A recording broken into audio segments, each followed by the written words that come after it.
안녕하세요. 김익현 변호사입니다. 제가 여태까지 생방송을 한 10번 정도 했는데요. 오늘 아침에 일어나지를 못해서 펑크를 냈습니다.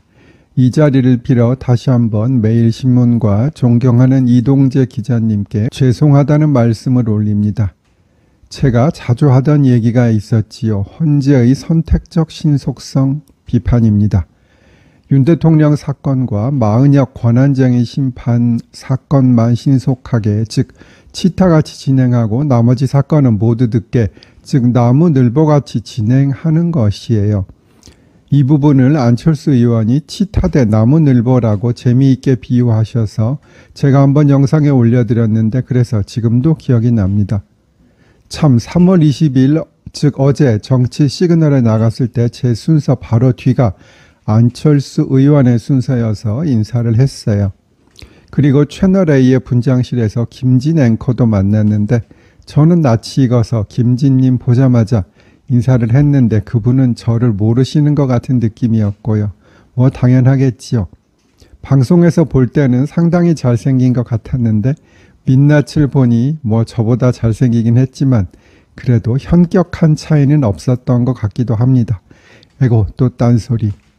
어제 헌재에서는 한덕수 대행에 대해 선고기일을 지정했어요. 한덕수 대행에 대한 변론이 종결된 것은 2월 19일이었으니까 3월 24일에 선고되면 33일 만에 선고되는 것으로 보이고요. 여기에서도 헌재는 선택적 신속성을 여실히 보여주고 있네요. 탄핵 소추된 2024년 12월 27일부터 따지면 87일 만에 선고가 되는 것이에요.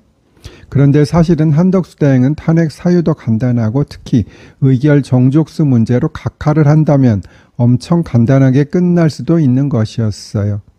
의결 정족수 문제를 간단히 설명드리면 한덕수 대통령 권한대행의 경우에 대통령의 의결 정족수인 200명이 필요한지 아니면 일반적인 국무위원회 의결 정족수인 151명이 필요한지입니다.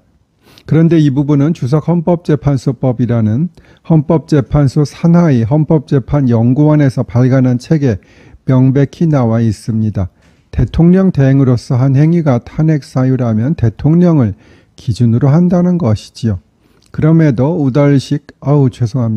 우원식 국회의장은 아무 근거도 없이 국회 사무처의 자문을 받았다는 것을 근거로 151명을 의결 정족수로 탄핵 소추를 의결했어요.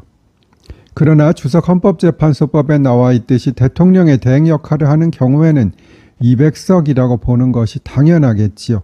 그런데 헌재에서 이렇게 보지는 않을 것 같아요. 제 생각대로 주석 헌법재판소법대로 본다면 의결이 부적법하므로 구체적인 탄핵 사유에 들어가서 볼 것도 없이 탄핵을 각하하면 될 것이고, 그렇게 되면 그동안 최상목 대행은 사실상 권한 없이 대행 노릇을 한 것이 되어 최상목 대행이 한 여러 행위들이 다 무효가 될 수도 있으며 제일 중요한 것은 조한창, 정계선 후보자를 임명한 것이 무효가 될 수도 있어 많은 혼란이 생길 수 있거든요.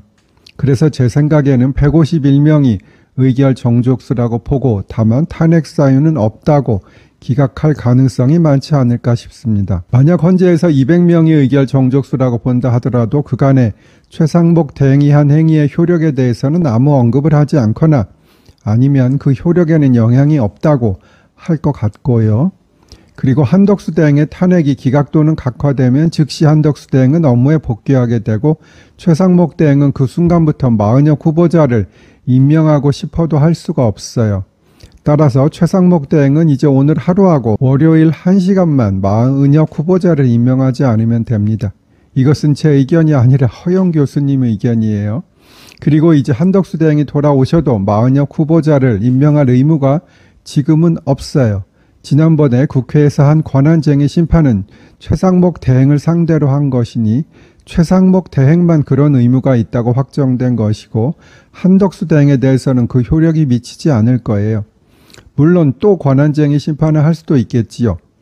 그런데 결정이 나려면 아무리 행배님이 난리 블루스를 치고 빨리 해도 한 달은 걸릴 것이니 그 사이에 문행배, 이머선 두 사람은 퇴임하실, 죄송합니다. 굳이 이 두 사람에게 존칭을 붙이고 싶지가 않아요. 퇴임할 겁니다.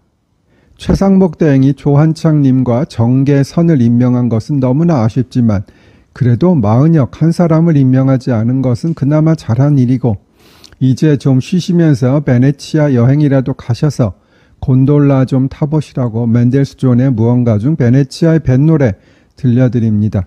이 곡은 제가 2008년에 SBS에서 방영된 물병자리라는 드라마에서 처음 들은 곡인데 나중에 알고 보니 클래식 곡이더라고요. 딱 제가 칠 수 있는 최대한의 곡이라 열심히 연습해 보았습니다.